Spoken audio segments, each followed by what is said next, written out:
punya yang namanya kebahagiaan di dalam hidup kita. Satu sama lain mempunyai kebahagiaan yang berbeda-beda dimensinya. Oleh karena itu hadirin jamaah rahimakumullah, semuanya itu yang penting adalah ridho dari Allah Subhanahu wa Ta'ala. Saya teringat sebuah hadis yang disampaikan oleh Sayyidina Umar ketika beliau berhadapan banyak jamaah orang. Lalu sahabat bertanya dan Sayyidina Umar akhirnya menjawab, Sittatun asya'a, ada 6 perkara orang itu tidak tahu karena disembunyikan oleh Allah Subhanahu wa Ta'ala. Apa 6 perkara itu kata Sayyidina Umar? Pertama, ar-ridho yudhi'u ala nasi fil amali. Allah menyembunyikan ridhonya di tengah-tengah umatnya yang taat kepada Allah Subhanahu wa Ta'ala. Masyarakat muslimin rahimahullah, para yang dirahmati Allah Subhanahu wa Ta'ala, kita ini bersyukur pada Allah Subhanahu wa Ta'ala meski ridhonya Allah ini disembunyikan oleh Allah Subhanahu wa Ta'ala. Karena ridho ini adalah hak Allah, dan yang bisa merasakan satu sama lain adalah tergantung pada kita sendiri-sendiri. Ada sebuah contoh masyarakat muslimin rahimahullah,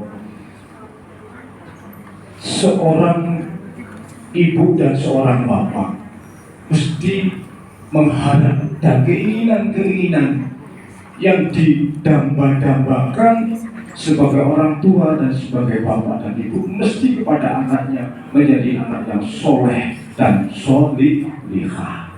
Mulai lahir sampai dirawat begitu sayangnya, sampai sekolah TK di atas, SD di atas, sampai SMP, sampai SMA, bahkan sampai kuliah.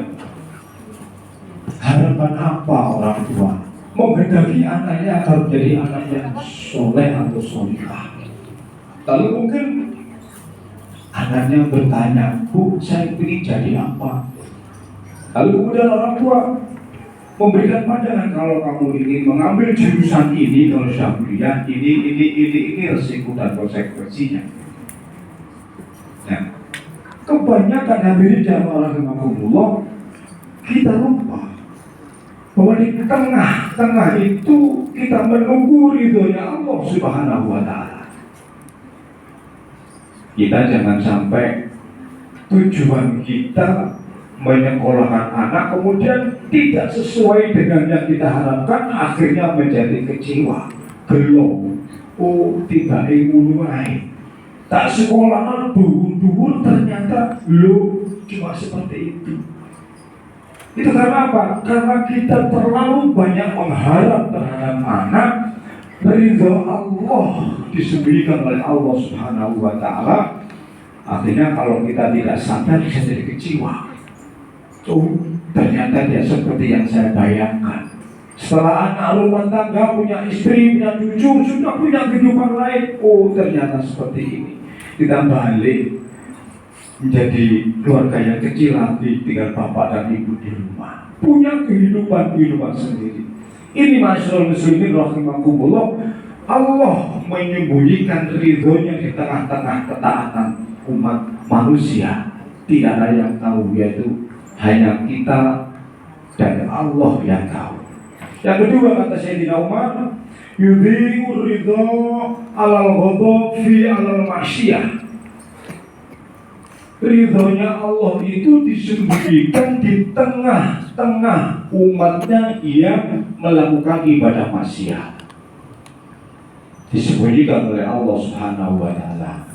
Mungkin ditunggu oleh Allah, mungkin kapan kamu sadar, kapan kamu dibuka hatinya, kapan kamu tahu kebaikan dan keburukan. Tidak akan oleh Allah diberi langsung sanksi dan konsekuensinya. ditunggu oleh Allah Subhanahu wa Ta'ala, karena dirahasiakan oleh Allah Subhanahu wa Ta'ala. Yang terakhir, masyarakat muslimin rahimakumullah, ini yang dalam bulan Ramadan, Lailatul Qadar fi syahri Ramadan, yudhi'ur ridha fi Lailatul Qadar ala syahri Ramadan. Allah menyembunyikan ridhonya Allah di bulan-bulan suci Ramadan atas Lailatul Qadar. Masyaallah muslimin rahimakumullah, banyak pengajian, ceramah-ceramah atau apa saja atau hadis-hadis lain yang menjelaskan tentang adanya Lailatul Qadar. Lailatul Qadar itu adalah sebuah hak Allah. Allah mempunyai prioritas bahwa Lailatul Qadar di bulan suci Ramadan ini sebagai lomba untuk kita fastabiqul khairat, mencari-cari terus celah-celah. Ada yang mengatakan malam-malam ganjil itu akan turun Lailatul Qadar. Sejak kita kenal Ramadan, sejak mulai kita tahu Ramadan, kita belum ngerti siapa sih yang betul-betul mendapatkan Lailatul Qadar. Kita tidak tahu. Tidak ada masih ulama mana, kiai mana aku oleh Lailatul Qadar, tidak ada. Karena goib tidak ada yang jelas bahwa semuanya adalah fastabiqul khairat, berlomba-lomba untuk memperbanyak amal-amal, sholat diperbanyak, baca Quran diperbanyak, amal-amal diperbanyak. Hanya itu yang kita harapkan.